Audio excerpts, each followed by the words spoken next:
हम पहुंच रहे हैं जी मेजर फंक्शंस ऑफ स्पारुलिना। तो वो बातें बेशक हमें याद नहीं, 26 के 26 चीजें हमें याद नहीं, ना हमने जुबानी याद करनी है, वह ऊपर से ही देख के हमने। सालक चौर साहब का भी माइक बंद कर दें, इनको भी पता नहीं क्या हो गया, अभी तो ना बच्चे ना बीवी लगी है ना तेरे। सर बंद चल मैंने साला का पहुंच करना गया। होता है तो बंद आपका हो जाता है, पता नहीं क्या वजह। बाजी प्यार ही बड़ा है। अच्छा जी, पहले अजहर का बंद करने मेजर लगा तो फिर फंक्शन भी आप ऑफ बंद हो गए। स्पारुलिना। अच्छा जी चलो ठीक है, आ जाए जी। मेजर फंक्शन ऑफ स्पारुलिना, ये आज मेजर जी अहम बड़े फंक्शंस काम ऑफ स्पारुलिना। अब ना ये वो आज क्लास शुरू होने जा रही है कि जो स्पारुलिना के मेजर फंक्शन हैं, जिनमें हमें हर सूरत में ये चीज़ें याद रखने के हमारे काबिल हैं। जितना हम इसको याद रखेंगे उस कदर हमारी स्पारुलिना पर ग्रिप मुकम्मल हो। तो ये ज़बरदस्त किस्म का जो है ना आज का ये क्लास का लेक्चर जो है ना, ये मैं कोशिश करूँगा कि सादा अंदाज में मैक्सिमम तरीके से इसको दोहराया जाए, ऐसे अंदाज में कि ज़्यादा बातें जो हैं वो हमें याद रह जाए। तो ये पेज नंबर जी मेरे पास जो है 16 पेज नंबर है जी, मेजर फंक्शंस ऑफ स्पारुलिना। ये न्यूट्रिएंट ऑफ सोयाम जी, ये पता नहीं जी आपने नेक्स्ट स्लाइड करें शफीक साहब। अच्छा जी, मेजर फंक्शन ऑफ स्पारुलिना कहता है बूस्ट इम्यूनिटी। हाँ ये वाला बूस्ट इम्यूनिटी। अब इम्यूनिटी जो है इस पे काफ़ी जो है हमारी वो डिस्कस हो चुकी है। इम्यूनिटी जी कुव्वत मुदाफ़त, हमारे जिस्म में अल्लाह पाक ने ऐसी एक ताकत पैदा की है, एक फोर्स पैदा की है जो हमें बीमारियों के साथ बीमारियों के साथ मुकाबला करने की कुव्वत ताकत रखती है। जिस स्पारुलिना जो है ये उस फोर्स को ताकत देती है। अब ये वाइट ब्लड सेल जो है ये ही दरअसल जो है ये इम्यून सिस्टम को बेहतर करते हैं। तो ब्लड में भी हमने वाइट ब्लड सेल पढ़े थे, तो आखिरी ब्लड सर्कुलेटरी सिस्टम में भी वाइट ब्लड सेल पढ़े थे कि दरअसल वो ही जो है इम्यून सिस्टम को, वही दरअसल इम्यून सिस्टम होता है। तो दूसरे लफ्ज़ों में ये हमें समझ आ गई कि स्पारुलिना जो है ये हमारे कुव्वत मुदाफ़त का जो निज़ाम है उसको बढ़ाती है, उसको तेज़ करती है, उसकी ताकत में इज़ाफ़ा करती है। अच्छा, ये सबसे मेजर काम जो है उसमें हमें समझ आ गया कि जिस किसी भी की इम्यूनिटी कम होगी उसको हम स्पारुलिना दिल खोल के दे सकते हैं। और एक बात फिर दोहरा दूँ, 20वीं मरतबा मैं दोहरा चुका हूँ कि ये जो 11 प्रोडक्ट हम पढ़ने जा रहे हैं, हाँ वो क्लींजिंग की हों, हाँ वो रिप्लेनिशिंग की हों, हाँ वो स्ट्रेंथनिंग की हों, जितनी भी हमारी प्रोडक्ट हैं, एक चीज़ इसमें तमाम में जो है वो मुश्तरका पाई जाती है कि ये सब प्रोडक्ट जो है ये हमारे इम्यून सिस्टम को बेहतर करती है। ये हर प्रोडक्ट का ये कमाल है, ये ज़हन में रखें, ठीक है? कि हमारी तमाम तर प्रोडक्ट जो है वो क्लींजिंग की हों, वो रिप्लेनिशिंग की हों, वो स्ट्रेंथनिंग की हों, उनमें एक चीज़, एक पॉइंट जो है वो मुश्तरका है कि हम कोई भी चीज़ खाएँगे, ये तय है कि वो ख़ास जिस काम के लिए हम खाएँगे वो तो खाएँगे ही खाएँगे। लेकिन उसके साथ हमें फ़ायदा क्या होगा कि ये इम्यून सिस्टम को जो है वो बेहतर करता है इम्यून सिस्टम को, और जिसका इम्यून सिस्टम बेहतर हो जाएगा बहुत सा काम जो है वो हमारा जिस्म खुद जो है ना वो करना शुरू कर देगा। क्या करना शुरू कर देगा कि बीमारियों के खिलाफ वो खुद मुदाफ़त पैदा करेगा, वो लड़ना शुरू कर देगा, जो उसका काम है वो काम शुरू कर देगा। अच्छा, दूसरे पॉइंट पे कहता है जी increase the capability of the body against infectious diseases. Infectious infectious diseases, ठीक साहब ये वाला वो लफ्ज़ है जी, ये इन्फेक्शन से जो होने वाली बीमारियां इनफेक्शियस। हैं वो 2-3 बीमारियां जो हैं जी, अच्छा सर इन्फेक्शियस इन्फेक्शियस डिजीजेज, बीमारियां जो हैं। इनका एक छोटा सा तर्जमा जो है ना आप कर लें। कि इन्फेक्शियस जी जी। डिजीजेज ऐसी बीमारियां जो किसी जरासीम की वजह से लगे। जरासीम अब दो किस्म के हैं, बैक्टीरियल और वायरल। बैक्टीरिया और वायरस। जो बैक्टीरिया से इन्फेक्शियस डिजीज लगेंगी वो बैक्टीरियल डिजीजेज होंगी, जो वायरस से लगेंगी वो वायरल डिजीजेज होंगी। तो पूरी दुनिया में बैक्टीरियल डिजीजेज के खिलाफ एंटीबायोटिक्स हैं, हमारे पास अवेलेबल हैं। हमारी जो एलोपैथिक मेडिसिन है उसमें एंटीबायोटिक्स जो है वो सिर्फ और सिर्फ बैक्टीरियल डिजीजेज के लिए है। वायरल डिजीज के लिए पूरी दुनिया में अभी तक कोई एंटीबायोटिक्स नहीं बनी। और वायरल डिजीज जो है ना, जब इन्फेक्शियस जो है ना, इन्फेक्शन जो है ना अगले यानी कि दर्जे की होगी, एडवांस में जब इन्फेक्शन होगी तो फिर जाके डेथ का जो काज बनता है ना उसमें, वो फिर इन्फेक्शन डिजीज ही आ जाती हैं। यानी कि वो फिर बैक्टीरिया का साथ में मजिश होती है, तो वो बीमारी जो है ना एक्सट्रीम लेवल की हो जाती है और फिर डेथ हो जाती है बंदे की ना। डेथ होने के वायरस की अच्छा डिजीज भी। जी अच्छा बाजी, बहुत शुक्रिया। देखिए जी, हमें जो समझ आया ना, अब मैंने कहा था कि ये जो भी जिन की किताब है, मैंने इस पे सिर्फ निशानदेही की हुई, अंडरलाइन किया हुआ था मैंने इनफेक्शियस डिजीजेस को, लेकिन मैं इसकी वजाहत नहीं कर पा रहा था सही तरह, तो मैंने आपसे मदद ली। तो आप ना प्लीज ये एक छोटी सी जो तरीफे है, ऐसी बीमारियां, ये जो फिक्र है ना, ये छोटी सी तारीफ ये मुझे लिखा दें। अगर आपके पास ये किताब है तो ये किताब पर ही लिख लें, सफ़ा नंबर 10 से 16 है। उस पर पहला जो है ब्यूस्ट इम्यूनिटी, दूसरी लाइन में आखिरी जो लफ्ज है इन्फेक्शियस डिजीजेज, तो इसकी वो तारीफ लिखाने लगे हैं जी।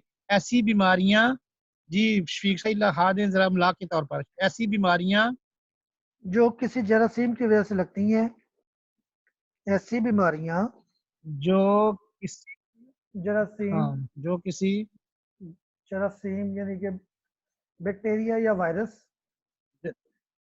जरासीम और ब्रैकेट में बैक्टीरिया और वायरस। वायरस। हाँ, आवाज आ रही है? जी ऐसी वाह। बीमारियां जो किसी जी जी। ब्रैकेट च लिख लो, बैक्टीरिया जमा वायरस ब्रैकेट बंद की वजह से लगें लगे हैं। और आखिरी स्टेज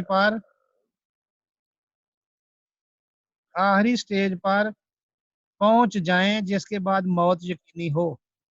क्यों जी बिल्कुल ऐसे ही है। तो दूसरा शफीक इन्फेक्शियस साहब? डिजीज। जी जी सर, बिल्कुल इसमें दूसरा जो है ना, इन्फेक्शियस डिजीजेज का जो है ना तर्जमा जो बनेगा ना उर्दू में, वो मुतअद्दी बीमारियां होंगी। अ, मुतअद्दी बीमारियां यानी पहले भी जरासीम से और एक बंदे से दूसरे बंदे को आसानी से लग भी जाए। नहीं, ये क्या, कौन सी बीमारी मुतद्दी? मुतअद्दी बीमारियां। मुतअद्दी बीमारियां। मुतद्दी, मीम पे एन एन दाल लिखिए, दाल ये मुतअद्दी मुतद्दी एक्सक्यूज मी बीमारियां। सर, ये छूत की बीमारी भी बता रहा है इधर। छूत की बीमारी भी मुतअद्दी जी बीमारी जी, को छूत छूत ही को ही कहते हैं। छूत की बीमारी यही ना कि छूत ही कहते हैं, एक मुतद्दी। बंदे से दूसरे बंदे तक मुंतकिल हो जाना ना।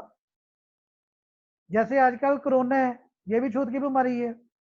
हैजा छूत की बीमारी है। टीबी छूत की बीमारी है। काला जरखान छूत की बीमारी है, क्योंकि ये एक बंदे से दूसरे बंदे तक मुंतकिल होती है। अब इनका मूड ऑफ एक्शन मुख्तलिफ है कि कुछ हाथ लगाने से, यानी कि हर बीमारी के फैलने का जरिया जो है ना वो मुख्तलिफ है। जैसे हमारा जो जुकाम है, सिंपल जुकाम ले लें या कोरोना की वजह से जुकाम ले लें, ये हमारी ड्रॉपलेट से फैलने वाली बीमारियां हैं। ड्रॉपलेट यानी कि हमने छींका तो हमारे छींक में से ड्रॉपलेट निकले, उस ड्रॉपलेट के अंदर वायरस या बैक्टीरिया मौजूद था, जो जिधर भी जिसको भी लगा उसको उसने बीमारी फैला दी। अब जो हमारा हेपेटाइटिस है, काला यरकान है, वो भी छूत की बीमारी ही, लेकिन वो खून के जरिए फैलती है, यानी कि खून का कांटेक्ट होना जरूरी है उसमें। डेंगू बीमारी है, डेंगू भी छूत की बीमारी है, लेकिन डेंगू के अंदर वेक्टर जो है ना वो दूसरा आ जाता है कि मच्छर काटेगा, वो काट के इन्फेक्शियस ब्लड दूसरे तंदुरुस्त बंदे तक जाएगा, यानी कि उसके अंदर काला यरकान के अंदर आ गई ब्लड की ट्रांसफ्यूजन, और डेंगू के अंदर भी ब्लड ट्रांसफ्यूजन होगी, लेकिन वाया मॉस्किटो होगी, यानी मच्छर के जरिए फैलेगा। लेकिन मुतद्दी बीमारियों में जो छूत की बीमारी, जिनको हम छूत की बीमारी डायरेक्ट कह लें, टीबी है, वो भी एक मरीज से दूसरे मरीज तक ड्रॉपलेट के जरिए फैलती है। कोरोना वायरस है, वो भी एक मरीज से दूसरे मरीज में ड्रॉपलेट के जरिए फैलती है। जो ये ड्रॉपलेट की फैलने वाली है, ये फौरन पेंडेमिक में चली जाती है, यानी कि फौरन बड़े पैमाने पर जो है ना फैल जाती है। आनन फानन में इसकी ग्रोथ होती है। जो किसी वाया से फैले, उनके लिए वेक्टर का होना ज़रूरी है, मुहर्रक का होना ज़रूरी है, जो मुहर्रक उसको ट्रांसमिट करता है। जैसे काला जरकान है, हेपेटाइटिस है, हेपेटाइटिस को काला जरकान भी कहते हैं। हेपेटाइटिस अगर इन्फेक्शियस बंदा है, उसका खून किसी दूसरे तंदुरुस्त बंदे को लगेगा, वो ख्वाह उसका ब्लेड के ज़रिए लग जाए, सुई के ज़रिए लग जाए, या वैसे उसका ब्लड निकला हुआ होता, तो हमारा ब्लड यानी कि हमारा हाथ उस ब्लड वाली जगह पे लग गया, इन्फेक्शन वहाँ पे मौजूद थी, वो हमने हाथ उठाया और बगैर हाथ साफ किए हमने अपनी आंखों को रब कर लिया, अपने होंठों को हाथ लगा लिया, या उनके साथ कोई खुराक खा ली, तो वो बैक्टीरिया, वो वायरस हमारे जिस्म में दाखिल हो सकता है। यानी कि किसी बंदे का, इन्फेक्टेड पर्सन का ब्लड अगर किसी जगह पे पड़ा होगा, यानी कि उसे कट आ गया, या उसने वैसे सब्जी बना रही है, हमारी बहनें हैं, अगर किसी को हेपेटाइटिस है, वो सब्जी बना रही है, उसके हाथ पे कट आ गया, तो उसका खून जो है ना, वो कट वाली छुरी के साथ दोबारा जब वो सब्जी बनाएगी, तो वो सब्जी के अंदर भी मुंतकिल हो जाएगा। तो उसके लिए यानी कि हर चीज़ का, हर बीमारी के स्प्रेड होने के जो ना मुख्तलिफ फैक्टर्स हैं, मुख्तलिफ तरीके हैं। तो जो मुतद्दी बीमारी, जो छूत की बीमारी होगी, उसमें सबसे ज़्यादा जो है ना इन्फेक्शन फैलने का जो है ना, एक बंदे से दूसरे बंदे में वो टच सिस्टम आ जाएगा। क्लियर हो रहा है जी? हाँ जी, हाँ जी जी, क्लियर हो ठीक रहा है है? जी। ये हाँ नतीजा ये निकला, हाँ जी। नतीजा ये निकला कि ऐसी बीमारियां जो एक से दूसरे को लग जाएं, वो मुतद्दी या छूतदार अमराज होते हैं। उनको अंग्रेजी में इन्फेक्शियस डिजीजेस कहते हैं। मसलन टीबी हो गया, कोरोना हो गया, ये जो है ये छूतदार मर्ज हैं जो एक से दूसरे को लग जाती हैं। अब उनकी आगे आपने किस्में बताई कि कुछ यरकान है, तो यरकान वाला जो है वो भी एक से दूसरे को लग जाती है। उसके लिए ब्लड की ट्रांसमिशन होनी जरूरी है, या वो सिरिंज इस्तेमाल कर ली जाए जिसमें वो काले यरकान वाले लोग थे, उनका वो ब्लड में इंजेक्शन दिया और उसी सिरिंज से दूसरे को लगा दिया, तो वो एक से दूसरे के अंदर जो है ना इन्फेक्शन चली जाएगी। तो ऐसी बीमारियां जो छूतदार हैं, उनको मुतअद्दिद बीमारियां या इन्फेक्शियस बीमारियां कहते हैं। ठीक है जी। तो आजकल जी ये जैसे कोरोना है, ये जी एक दूसरे को टच करने से जी, इसीलिए लोग जो है एक दूसरे को टच करना तो दूर की बात है, बुलाना ही छोड़ गए हैं। ठीक है। तो हालांकि जरूरी नहीं है कि बोलने से, ये सब डॉक्टर मुत्फिक हैं कि बोलने से जो है ना ये बीमारी नहीं लगेगी। हाँ, इतने करीब हो के ना बोलने कि आपके जो बोलने की वजह से आपके मुंह से जो थूक निकल रहा है जी, वो अगले के मुंह में चली जाए तो फिर हो सकती है, लेकिन इतने करीब होने की जरूरत नहीं है। वो मास्क वगैरह पहने हुए हैं हमने। तो ये जो छूतदार मर्ज हैं, ये इन्फेक्शियस डिजीजेज होते हैं। तो कह रहा है जी कि स्पाइरुलिना क्या करता है जी, increase the capability of the body, कि इंसान की उस कुव्वत को, इस्तेदाद को, कबूलियत की जो है उसको बढ़ाता है। कौन? Sir, spirulina.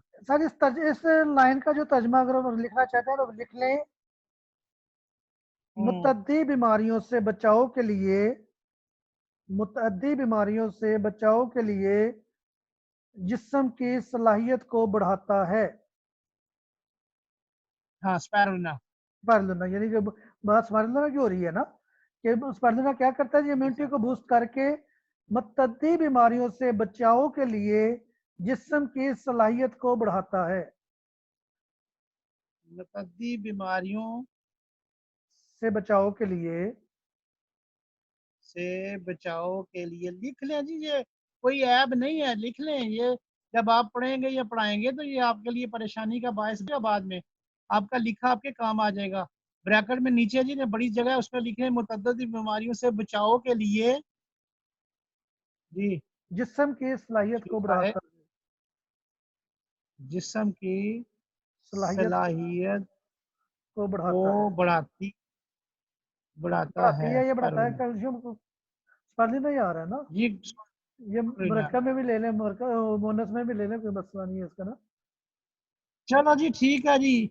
जी क्लियर हो गया जी। ये मेजर फंक्शन पहला क्या है जी, बूस्ट इम्यूनिटी। ये कुव्वत मुदाफत को बढ़ाता है। इंक्रीज द कैपेबिलिटी, सलाहियत ऑफ द बॉडी, इंसानी जिस्म की सलाहियत को क्या बढ़ाता है जी, क्या करता है, बढ़ाता है किसको, अगेंस्ट इन्फेक्शियस डिजीजेज, जो छूतदार मर्ज लगते हैं उनसे बचने की जो सलाहियत है उसको ये स्पारुलिना बढ़ा देता है। यानी फिर गल वही आ गई, इम्यून सिस्टम की ने जो बीमारी ते जरा सी नेड़े लगते हैं वो मार छड़ते हैं उन्होंने, वो नहीं लगन देंगे। तो ये हमें ये मेजर फंक्शन स्पारुलिना का ये समझ आया और इसको ज़हन नशीन कर लेना चाहिए और अच्छी तरह इसको संभाल लेना चाहिए, अपने ज़हन के हर कोने में इसको ऐड कर लेना चाहिए कि ये तय हो गया कि ये इम्यून सिस्टम बढ़ाता है। और बिलखसूस जो मुतद्दी बीमारियां हैं, जो छूतदार मर्ज हैं, तो अगर कोई मुसलसल यूज़र है, स्पारुलिना खाने वाला है, तो वो कह सकता है हमें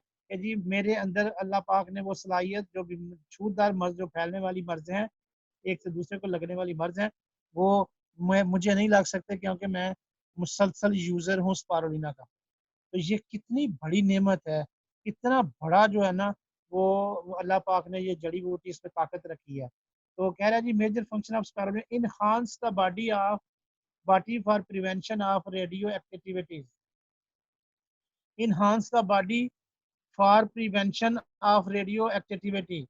अब ये जो रेडियो एक्टिविटीज हैं, जो रेडियो की शुआएं हैं, रेडियाई जो शुआएं हैं, इन पे तफसील से बहस हमने पहले भी की, इसको दोबारा पर कर लेते हैं, इसको देख लेते हैं। इनहांस का मतलब होता है जी बढ़ाना, द बॉडी जिस्म की कुव्वत को बढ़ाता है जी, फॉर के लिए, प्रिवेंशन बचाव के लिए, ऑफ रेडियो एक्टिविटीज के जो रेडियाई शुआएं हैं, जो लहरों की वजह से बीमारियां फैलती हैं, उनसे खिलाफ ये हमें बचाता है जी स्पारुलिना। तो ये रेडिएशन जो है, रेडियाई जो है, रेडियो एक्टिविटीज जो है, ये आज के दौर में इस कदर ज्यादा है, इस कदर ज्यादा है कि इंसान जो है इस दौर का अगर बचना भी चाहे तो नहीं बच सकता, इतनी ज्यादा है। उनमें सबसे जो सरे फरिश्त हैं, ये जिस पे हम जोम की मीटिंग कर रहे हैं, इसमें से भी रेडियाई एक्टिविटीज जो हैं ये निकलती हैं, शुआएं निकलती हैं। आजकल जो हमारी सरगर्मियां हैं, ये इस कदर शुआओं के साथ मुंसलिक हैं कि बहुत ज़्यादा हम मुंसलिक हैं और जुड़े हुए हैं। जहाँ कहीं ऑफिस में जाएंगे, वहाँ पे कंप्यूटर का इस्तेमाल होगा, हमारे हाथों में ये कंप्यूटर ही है, लैपटॉप हैं। किसी भी ऑफिस, सरकारी ऑफिस, नीम सरकारी ऑफिस, प्राइवेट ऑफिस में चले जाएं, इवन के आप जनरल स्टोरों पे चले जाएं, वेलफेयर शॉपों पे चले जाएं, यूटिलिटी स्टोर पर चले जाएं, तो वहाँ पे भी ये रेडियाई शुआएं हमें एलईडी की शक्ल में नजर आएंगी मुख्तलिफ जगह पे। और उनका जो वो बनाने वाली पर्चियां बनाने वाली, रसीदें बनाने वाली, क्या नाम है जी, वो जो डिवाइसेज हैं उनके पास, बिल बनाने वाली, वहां से रेडियो एक्टिविटी निकल रही है। फिर जहां से हम गुजर रहे हैं, वो 24,000 40,000 वोल्ट जो है बिजली के तारें जो ऊपर हमारे ऊपर से गुजर रही हैं।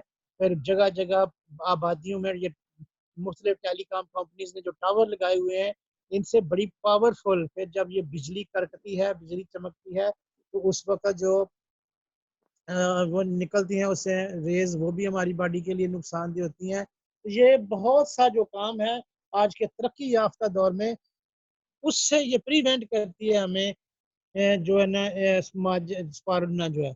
और इसकी जब हमने पहली 2-3 स्लाइडें पढ़ी थी, तो इसकी हिस्ट्री वहां से शुरू हुई थी कि जब जो यूक्रेन के जो है ना वो एक एटमी रिएक्टर लीक हुआ, तो उस एटमी रिएक्टर के लीक होने की वजह से इतनी दुनिया जो है ना वो इफेक्टेड हुई, इतने बंदे मर गए, इतने लोग जो है ना वो उनका हैत तब्दील हो गई। तो ये सारी रिसर्च जो थी, वो उस वाक़े के बाद जो है इस पे मजीद तहकीक हुई।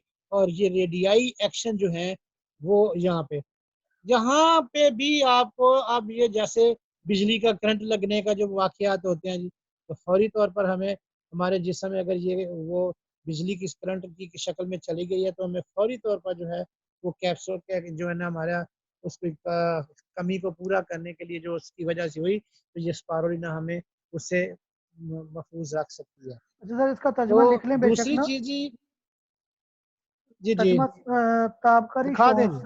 ताबकारी शुआओं से,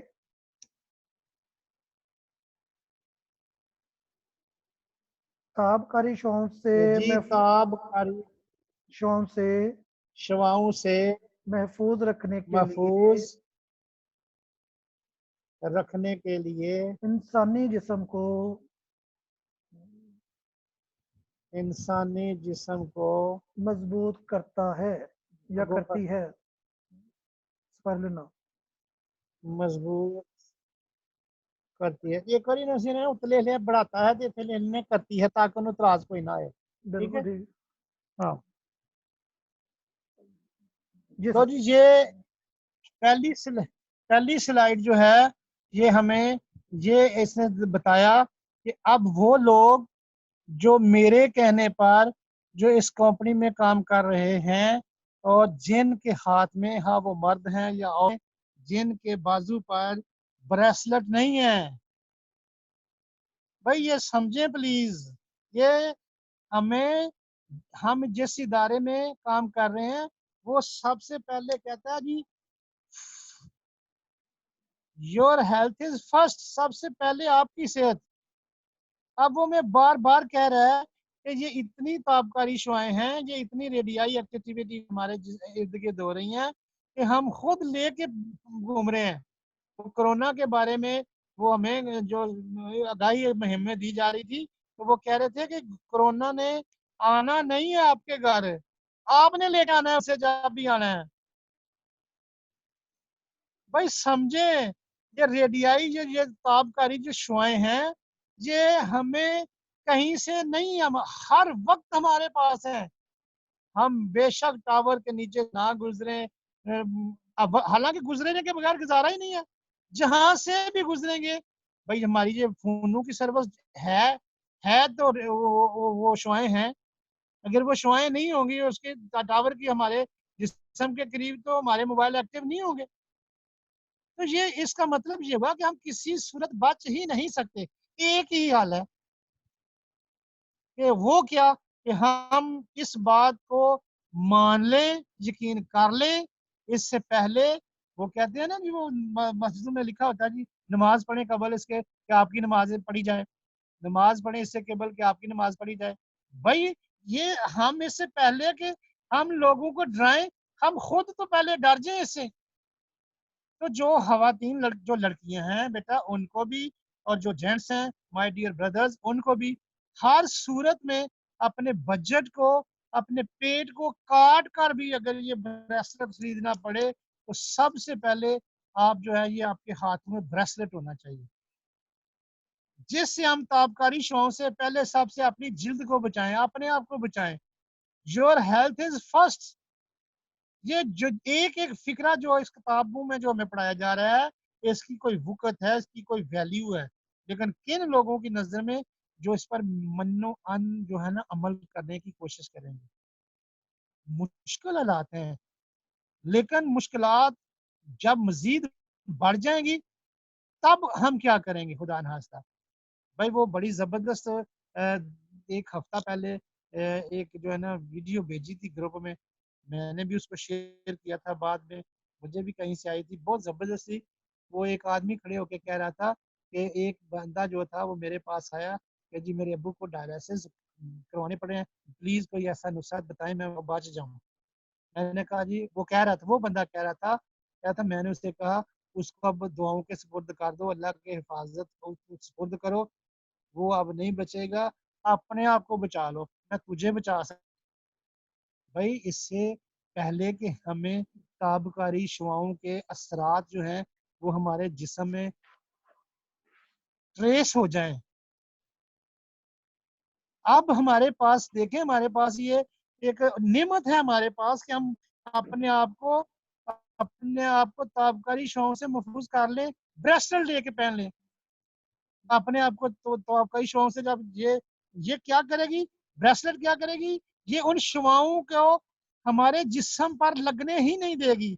एक ना नजर आने वाला हाला, एक ना नजर आने वाला सर्कल शुआओं का हमारे जिस्म के गिर्द वो हर वक्त 24 घंटे वो जो है ना बना के रखेगी। बाहर से जितनी शुआएं आएंगी वो उससे टकरा के चली जाएंगी, वापस चली जाएंगी। और आपके मोबाइल फोन बंद नहीं होंगे।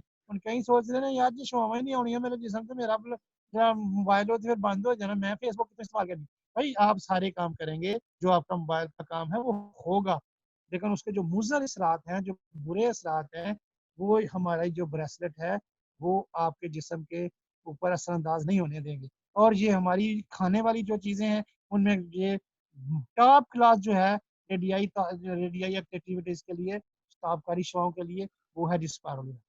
अब जो बंदा देखें उसने ये ब्रेसलेट भी पहना हो और स्पारुलिना का भी यूजर हो, कभी कभी वो स्पारुलिना भी खा रहा हो, फिर उसकी सेहत रेडियाई शुआओं से, वो सारा दिन कंप्यूटर पे बैठ के काम करे, वो सारा दिन मोबाइल पे जितना मर्जी काम करे, जब उसने ये दोनों चीजें पहनी होगी, यानी कि ब्रेसलेट भी और स्पारुलिना भी, तो डेफिनेटली भाई सबसे पहले हमें हो देश पे अमल करना है। मैं नहीं कह रहा कि हुण पढ़ाई छड्ड के तो जाके पहले ब्रेसलेट लेके आओ, ये नहीं मैंने कहा। लेकिन अपने ज़हन को दें, ये मैसेज दें कि यस यार ये मेरे हाथ में होना चाहिए। हम सबके हाथों में ब्रेसलेट, लेडीज के पास लेडीज होनी चाहिए, फिर लेडीज की और ये जेंट्स की अलग-अलग हैं, ये बहुत खूबसूरत हैं, वैसे भी पहनी हुई अच्छी लगती हैं। या मैं इस इदारे में काम करता हूँ या वैसे मुझे अच्छी लगती हैं। मैंने जिन खवातीन को भी पहने हुए देखा है या जिन जेंट्स को भी मैंने पहने हुए देखा है, यकीन करें बहुत खूबसूरत मुझे वो हाथ लगते हैं। तो आप भी कोशिश करें कि ये जितनी जल्दी हो सकता है इसकी रेबडियाई तवाफ़कारों को अपने आप से महफूज रखें। जब आपने पहनी होगी, ये डुप्लीकेशन होगी आपकी टीम में खुद ब खुद। भई ये अच्छा सर, भाजी ये क्या लास्ट पहना हुआ है? लास्ट में चल रहा है इस सेशन का ना, तो लास्ट में जी, जो ही सेशन खत्म हो तो फिर दोबारा इसी लिंक के साथ ज्वाइन कर लेना है। ठीक है जी, आज सभी लोग जो हैं जी माशाल्लाह वो पुराने ही हैं। तो नया कोई भी नहीं है, तो सबको जी इंशाल्लाह पता है। तो मैं अपनी बात को जारी रखूंगा जी, जो अगर लिंक जब खत्म हो जाएगा तो इसी लिंक पे हमने दोबारा आना है। तो मेजर फंक्शन हम पढ़ रहे हैं जी स्पारुलिना के। तो कह रहा है जी increase the body of a diabetic sir diabetic वो फॉर। वो वो नेक्स्ट स्लाइड जो है ना बाद में पढ़ते हैं, इसी पे जरा थोड़ा सा जो ना ये मिनट इसी पे गुजार लें। ठीक है सर जी, गुजार लेते हैं। अब गुजारना क्या है जी, अब मेरे सारे तकते ने पे इस तरह जिन्होंने जिनसा मैंने खा छड़ना है।